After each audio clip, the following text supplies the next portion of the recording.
Welcome to this cozy stream. Actually, it's not a stream. I'm recording it, but I figured I'd crash out over a tweet. You've probably seen this if you're on Twitter at all. It's been floating around the past few days. So I'm not doing this to pick on this guy in particular. I don't have any issue with this guy. Wayne is his name. This is just like a distillation of how a lot of people feel about the moral argument, even though none of them can really back it up.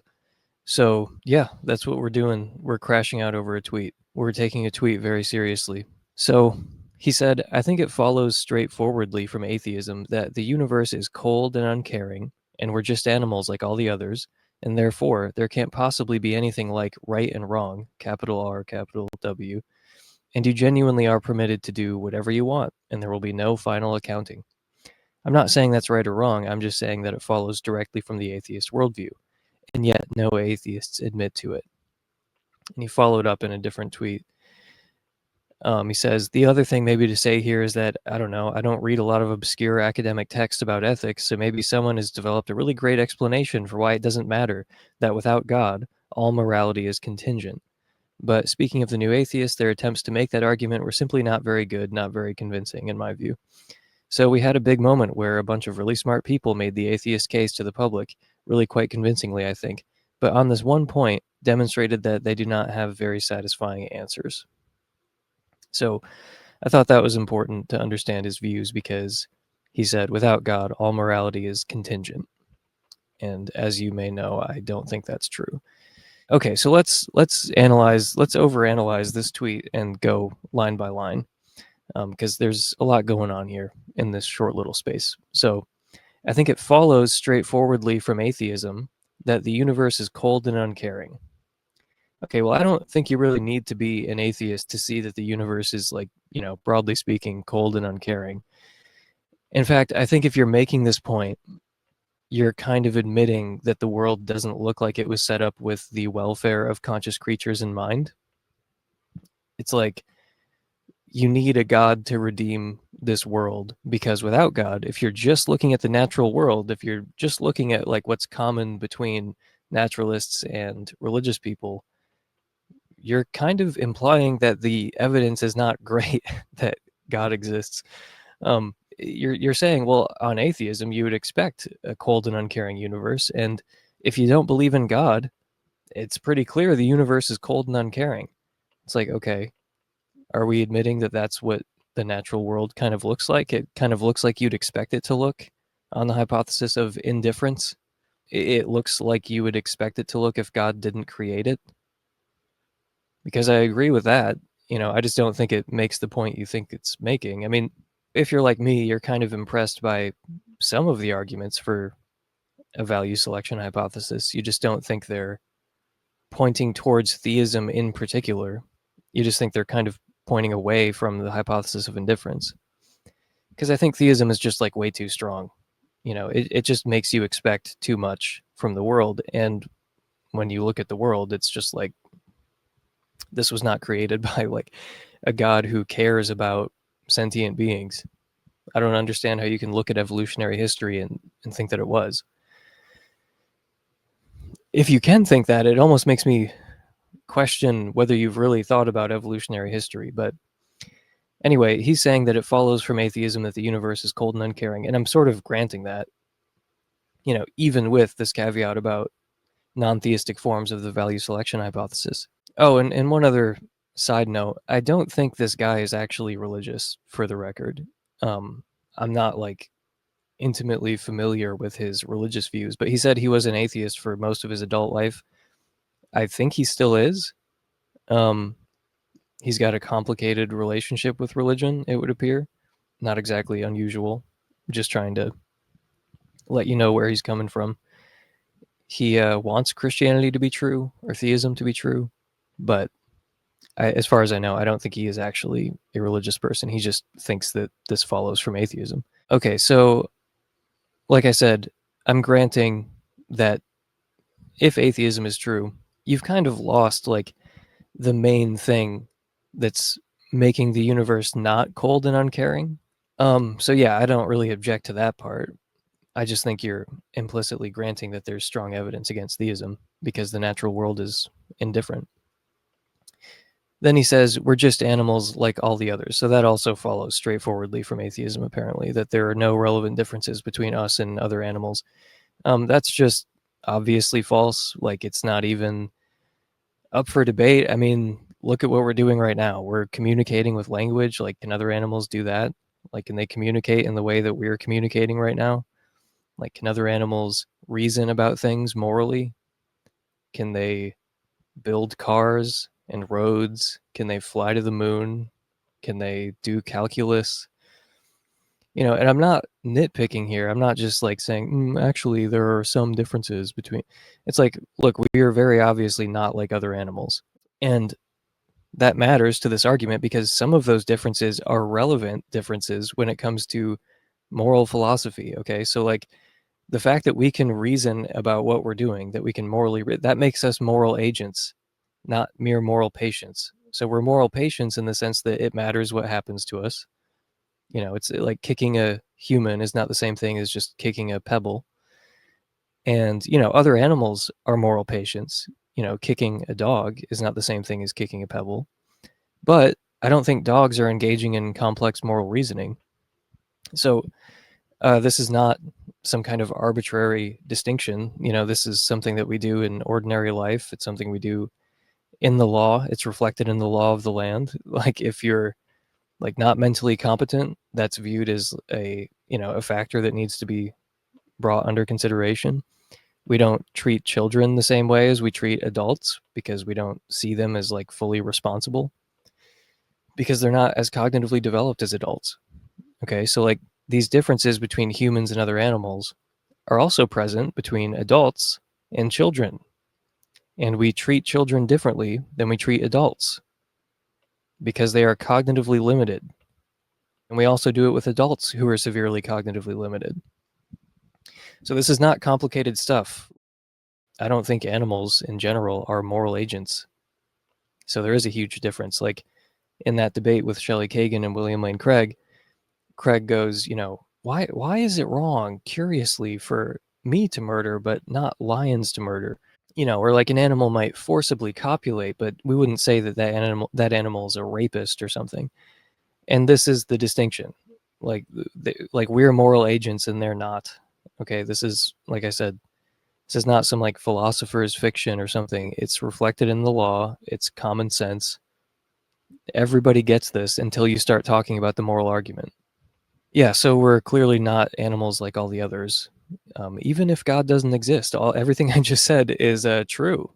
It would be bizarre to treat a 1-year-old as morally responsible in the same way that we treat an adult as morally responsible, even if God doesn't exist, because the reason for that has to do with like the cognitive differences between an adult and a toddler. Crazy. And he goes on, and therefore, so because the universe is cold and uncaring, and because we're just animals like all the others, therefore, there can't possibly be anything like right and wrong capitalized, and you are genuinely permitted to do whatever you want. There will be no final accounting. Okay, so when he says there can't be anything like right or wrong, and he capitalizes right and wrong, it makes me think he's talking about objective morality. And in a lot of the replies, it doesn't seem like that's what he's talking about, but that's the impression you get from this. So, the majority of philosophers are moral realists. They think morality is real and objective. The majority of philosophers are not theists. Okay, like it would be surprising, I guess, if like philosophy freshmen and like F-tier apologists noticed something about metaethics that professional metaethicists didn't notice as they're like writing textbooks about it. And I don't just mean to appeal to authority, but like you have to realize how dumb this sounds out of the gate for anyone who's familiar with metaethics, which, to be fair, is not that many people. But it's just like you're making such a radical claim.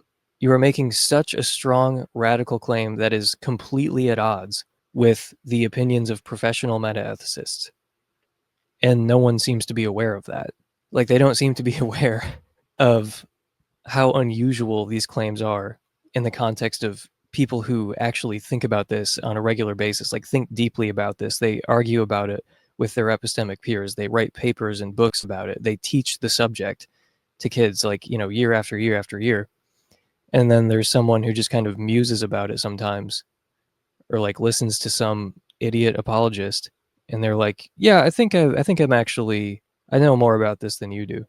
Again, I'm not just trying to appeal to authority. I'm trying to give you a sense of what the field generally thinks.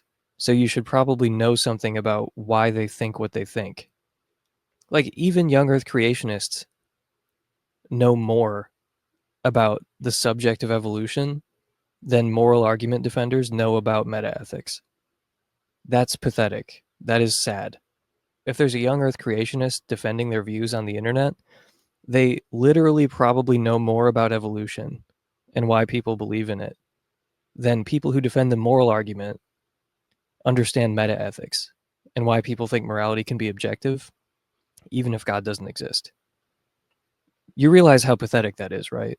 Anyway, like, read some Eric Wielenberg, read some Russ Schaefer Landau, like, read some Michael Humer or something. Like, just read something about metaethics, anything, before you just go off like this. So I have a whole playlist about the moral argument. It's not just me droning on. There are many different people, including Christians. Like, in the review of Eric Wielenberg's book, where he talks about the moral argument quite a bit, explicitly or implicitly, what a Christian reviewer had to say about it in Notre Dame Philosophical Reviews was that, who is he talking to? He's like, nobody I know defends this. He's like, yeah, I understand this is popular, like, in, the popular apologetic sphere, but, like, that's not who this book is addressed to. And, like, who are you talking to? Like, nobody thinks this. Not no religious people I know think this. That's where you are as a defender of the moral argument. Like, other Christians want to disown you, okay? So some of the videos on that playlist are Christians attacking the moral argument. So check out that playlist. It's on my channel. If you want to hear, a defense of objective morality and attack on the moral argument in more depth. But for now, I'm just kind of flagging that this is not like a radical opinion in the field of professional metaethics. He continues, if atheism is true, you are genuinely permitted to do whatever you want, and there will be no final accounting. I mean, I know it's a cliche, but how else are we to interpret something like there will be no final accounting, so you can just do whatever you want? I mean, like I said, it is a cliche. Like, I don't even want to say it, but seriously, like, you might just be kind of a bad person if you really need, like, the threat of hell and the promise of reward after your death to, like, love your family and do what's right and to, like, have common decency. Like, even, like, would you stop being polite to other people? Like, even just in terms of, like, manners? Like, would you start being really rude? Like, would you, like, what would you do? I mean, this is quite literally exactly what Jeffrey Dahmer said when, after he converted in prison. He was like, yeah, if there's no God, why wouldn't you just do whatever you want? Because there's no final accounting. Whether or not it really registered to him as wrong what he was doing, he needed that push of, like, there has to be a God who tells him no. There has to be an authority figure who says, you can't do that. And if you do, there will be consequences. It's like, yeah, that makes sense to Jeffrey Dahmer, but you're not Jeffrey Dahmer. Like, most of us are not Jeffrey Dahmer. Why is the final accounting, like, so important to you? It's just when people bring it up, I don't know how else to interpret it. So he says, I'm not saying that's right or wrong. I'm just saying it follows directly from the atheist worldview. And yet no atheists admit to it. Almost no atheists admit to it. Yeah, because none of it's true. I mean, like, I don't admit to it because it is false. That's why I don't admit to that. I think it's important what he said in this other tweet. Maybe atheists can explain why it doesn't matter that without God, all morality is contingent. So again, that's just false. It is not the case that if there is no God, all morality is contingent. Like, if you're a moral non-naturalist, you probably think these moral truths are necessary. That things like pain is bad is a necessary truth. Seems pretty plausible to me. I don't see what's so objectionable about that. But yeah, so the moral argument, man, it continues to have some kind of hold on people, and I'm not sure why. Like, I'm not. I I really don't have the intuition that people say they have. Like, they report this intuition that, like, well, without God, how could there be right and wrong? How it, like, more radically, how could there be any truth at all? Why would there be anything that is the case? Why would there be anything that is one way and not another way? How would you know if it was raining outside or not, if God didn't exist? And how could there even be a fact of the matter as to whether it was raining outside? I mean, some people seem to actually believe that, like, there would be no truth if God didn't exist, but more commonly, there would be no moral truth. That seems implausible to me. I think that when I reflect on why is it bad to, like, torture a cat or something, it seems like that comes down to facts about the cat and me and the action. And God doesn't really enter into the picture, and neither does a final accounting. Um, and further, when I reflect on these facts about the cat and me and the action, and then I start, kind of changing some of the variables, imagining different scenarios, it seems pretty plausible that these facts are not dependent on, like, my opinion or my attitudes or what anybody thinks about it, including God. All those facts about the cat and me and the action would still obtain, and it seems like those are the facts you're going to appeal to when explaining to someone why it is wrong to torture a cat. Like, if your go-to explanation for why should I not trap a cat and inflict horrible pain on it for hours and hours for no purpose whatsoever, if your go-to explanation for why not do that is because you will burn in hell or because God said not to do that. By the way, if we're talking about, like, moral epistemology, how do you know God said not to do that? Um, Seems like that's an epistemic problem that is on par with how do I know about moral facts? Yeah, I mean, how do any of us know about moral facts, even if you buy into this, like, divine command theory stuff? It seems like there are going to be epistemological problems for theists and for non-theists. Yeah, I mean, we're pretty much in the same boat, are we not? Like, when it comes to why is it wrong to torture a cat? Like, if you're like, let's say there's some kid who's like a psycho and doesn't understand why that's wrong. Wait, why is this bad? Why am I not supposed to do this? You're going to talk about facts pertaining to the cat and facts pertaining to you and facts about the action. And if none of that works, I can see you saying, well, look, God said not to, and he's going to judge you at some point. You just start threatening the kid, or you say, like, it's illegal and the cops will charge you or something. It's the same exact thing. If you can't reason with them, then you just start threatening them, which is fine. I mean, if you have a cat torturer on your hands and they're not listening to reason, then yeah, threats. I mean, if they're really not reasonable, they won't respond to that either. And that's when you just have to, like, detain them. Um, yeah, I don't really understand what God is bringing to the table when it comes to why not torture cats. Don't, like, can't you see that you're inflicting a lot of pain? You know what pain is, right? It hurts. You're inflicting a lot of pain on this cat. And I'm not saying that gets you to moral objectivism by itself. It's just, if you're explaining why is it wrong to do this, you would come back to, like, the features of the action and what's happening to the conscious subjects involved.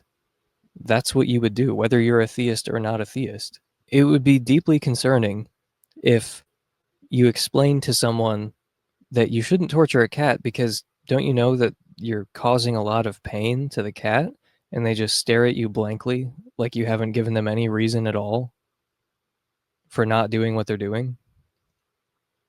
That would be concerning. Like, if someone is earnestly reporting, like, I don't have the intuition that pain is bad. I mean, like, your first thought is, okay, I'm talking to some kind of philosopher or something. But if you're not talking to a philosopher and they say, well, I don't have the intuition that pain is bad, You're like, oh, are you like a sociopath or a psychopath or something? Like, you don't have the intuition that pain is bad? Like, when I say, well, you shouldn't do that, and they say, why not? And you say, because you're causing a lot of pain to that creature. And they just look at you like you just said, it's Tuesday. You can't torture cats on Tuesday. That's not the day for torturing cats. It's like it really doesn't register as a reason to not do it, that you're causing pain. Like I said, you're either talking to a philosopher or a sociopath. If someone is honestly reporting their intuitions, like, I just don't have the intuition that it is wrong to cause pain, that it's bad to cause pain, that pain is bad. I don't have that intuition. I mean, I don't find that philosophically interesting. I find it psychologically interesting, but do you find it philosophically interesting if someone says, I don't have the intuition that 2 and 2 equal 4? It's like, wow, that really probes to the core of reality when you say that you don't have the intuition that 2 and 2 equal 4. It's like, no, you're just disordered. Like, you don't, there's something that I'm seeing that you're not seeing. Is it interesting philosophically when a blind person is like, I don't see anything? No, not really. Is it philosophically interesting when someone doesn't have like basic mathematical intuitions? No. Do we think that that indicates something true or interesting about math? No. We just think that there's something they don't get. And I kind of feel the same way about moral intuitions. It's like, if someone really, they're like, honestly, they're reporting their intuition that they do not view it as a reason at all to not inflict pain. You know, like, oh, pain is bad? No, I don't have that intuition. I don't see why it's bad to cause pain. I mean, if it weren't for philosophers, we would just assume that you were like, you know, you had some kind of disorder. But because of philosophy, I know that I'm probably not talking to a sociopath. I'm talking to someone who has argued themselves into thinking a bunch of silly things. But yeah, people wrap themselves up around the axle with the moral argument. It just doesn't seem like you need another subject or whatever God is to like make it the case that pain is bad. Seems pretty independent of God. But yeah, I brought up this tweet because I think it's a really concise distillation of how a lot of people feel. Um, and some of it is just wrong. Like, we're just animals like all the others. That's not true. That is obviously not true. It doesn't matter if God exists or not. We are not just like other animals. And some of those differences are morally relevant differences. Like, I'm not just bringing up like random differences between humans and other animals. Like, they are clearly relevant, as evidenced by their reflection in the law and in common sense morality, like in how we treat children versus adults. So, yeah, if you want to defend the idea that atheism entails that there are no distinctions between moral agents and moral patients, then make that case. Don't just say it's obvious that it's entailed by atheism. Like, what are you thinking exactly? And honestly, I think that you're just not considering what you're saying in very much depth. Like, I just don't think that you're thinking about it. Because what I just said sounds like nonsense. If God doesn't exist, there are no relevant differences between humans and other animals. If you want to make the case that God is necessary for recognizing, understanding differences between moral agents and moral patients, then make that case. Please. Because when William Lane Craig tried to with Shelley Kagan, he folded immediately. Like, when Shelley Kagan gave him an answer, he said, yeah, that's a good answer. And then he just changed the subject to something else. So go for it. I would love to hear you try. I would love to hear you make this case. And this is a little nitpicky, but he says almost no atheists admit to it, meaning everything he just said previously. Yeah, atheists don't admit, quote unquote, that there's no objective right and wrong without God, like lots of them don't, or that we're just animals like all the others, because those things are not true. But it's like, do no atheists admit that there's no final accounting on atheism? That seems like something that atheists admit. There's no final accounting on atheism. No, I'm an atheist, and I believe in the final judgment of Christ. I believe that Christ will resurrect the dead, and there will be a final judgment. And I'm an atheist, of course. What are you talking about? No atheists admit to all of that? Atheists do admit the universe is pretty cold and pretty uncaring. Like, we're pretty much the only manifestations of nature that are not cold and uncaring. We do admit that. I keep saying we. I guess I have my atheist hat on today. Atheists do admit that. They do admit that there's no final accounting. And they do admit that you can do whatever you want, in a sense. You are, like, radically, terrifyingly free.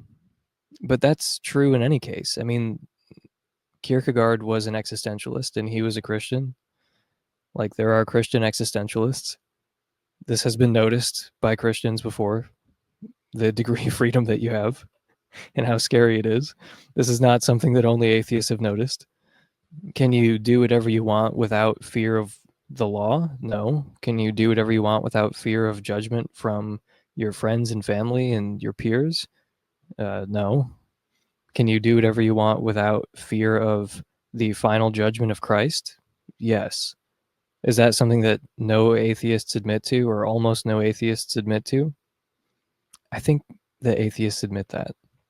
What they don't admit to, or at least what some of them don't admit to, is that there can't be objective right and wrong, because that's asinine. And they don't admit that humans are indistinguishable from other animals, because once again, that is asinine.